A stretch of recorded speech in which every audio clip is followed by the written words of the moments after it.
जगदीप धनखड़ ईश्वर की शपथ लेता हूं कि मैं विधि द्वारा स्थापित संसद भवन की भव्य और गूंजती गलियों में एक गूंज और गहराई आ गई जब सोमवार रात अचानक देश के उपराष्ट्रपति और राज्यसभा के सभापति जगदीप धनखड़ ने अपने पद से इस्तीफा दे दिया। ये खबर वैसी नहीं थी जैसी आमतौर पर होती है। ये एक ऐसा इस्तीफा था जिसकी आहट पहले से थी, लेकिन जिसकी गूंज अब देश की राजनीति को झकझोर रही है। धनखड़ का कार्यकाल 2022 से शुरू हुआ था और 2027 तक चलना था, लेकिन उन्होंने कार्यकाल बीच में छोड़कर खुद को 3 उपराष्ट्रपतियों की सूची में शामिल कर लिया, जिन्होंने अपनी जिम्मेदारी पूरी अवधि तक नहीं निभाई। उनसे पहले वीवी गिरी और कृष्णकांत ऐसे नाम थे। हालांकि इस्तीफे की वजह आधिकारिक रूप से व्यक्तिगत कारण बताई गई, लेकिन सूत्रों और सियासी गलियारों की हलचलों ने कुछ और ही कहानी बयां की। सोमवार को 2 बार बिजनेस एडवाइजरी कमेटी की बैठक हुई। पहली बैठक दोपहर 12:30 बजे और दूसरी 4:30 बजे। पहली बैठक में जेपी नड्डा, किरण रिजिजू और अन्य वरिष्ठ नेता मौजूद थे। उपराष्ट्रपति ने गंभीरता से बैठक की अध्यक्षता की, लेकिन शाम को जब बैठक फिर से बुलाई गई तो दोनों वरिष्ठ नेता नदारद रहे, बिना कोई व्यक्तिगत सूचना दिए। बैठक में उनके न आने से उपराष्ट्रपति धनखड़ असहज महसूस कर बैठे।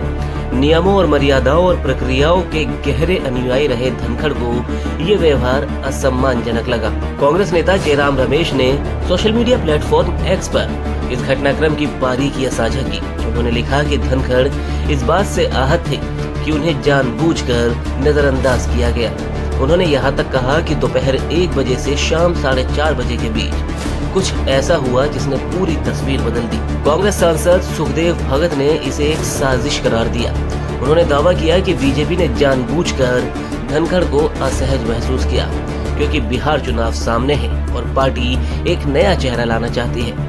भगत ने यहाँ तक संकेत दिया कि बिहार से राज्यसभा के सभापति हरिवंश को उपराष्ट्रपति बनाए जाने की पटकथा पहले ही लिखी जा चुकी थी। उनका आरोप था कि बीजेपी ने उन्हें परेशान किया, दबाव डाला और अंततः इस्तीफा देने के लिए मजबूर किया।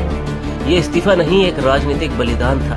इस सियासी तूफान के बीच जेपी नड्डा सामने आए और उन्होंने कहा, हम किसी अन्य महत्वपूर्ण संसदीय कार्य में व्यस्त थे और इसकी पूर्व सूचना उपराष्ट्रपति कार्यालय को दे दी गई थी। राज्यसभा में मैंने जो कहा, मेरे शब्द रिकॉर्ड में जाए। वे विपक्ष ने टोका टोकी करने वाले सांसदों के लिए था, न कि चेयर के लिए। लेकिन सवाल यही रहा, क्या ये स्पष्टीकरण पर्याप्त है? क्योंकि अगर सूचना दी गई तो उपराष्ट्रपति के करीबी सूत्रों को इसकी जानकारी क्यों नहीं थी? राजनीतिक विश्लेषक मानते हैं कि जगदीप धनखड़ जैसे संविधानवादी व्यक्ति जो अपनी गरिमा और पद की प्रतिष्ठा के लिए जाने जाते थे, यदि वे इस तरह से बड़ा फैसला लेते हैं तो उसके पीछे सिर्फ बैठक में गैर हाजिरी नहीं हो सकती। यह उस लकीर का अंत है जो लंबे समय से खींची जा रही थी, एक सिस्टम बनाम स्वाभिमान की लड़ाई। अब जब उपराष्ट्रपति की कुर्सी खाली है तो नई नामांकन प्रक्रिया शुरू होगी और जैसे कि सियासी सूत्र कह रहे हो, ये सब बिहार चुनाव रणनीति का हिस्सा हो सकता है। लेकिन एक बात तो साफ है, धनखड़ का इस्तीफा सिर्फ एक पद छोड़ने की बात नहीं थी। ये संविधान, गरिमा और राजनीतिक दबावों के बीच संघर्ष की एक ऐतिहासिक मिसाल बन चुकी है।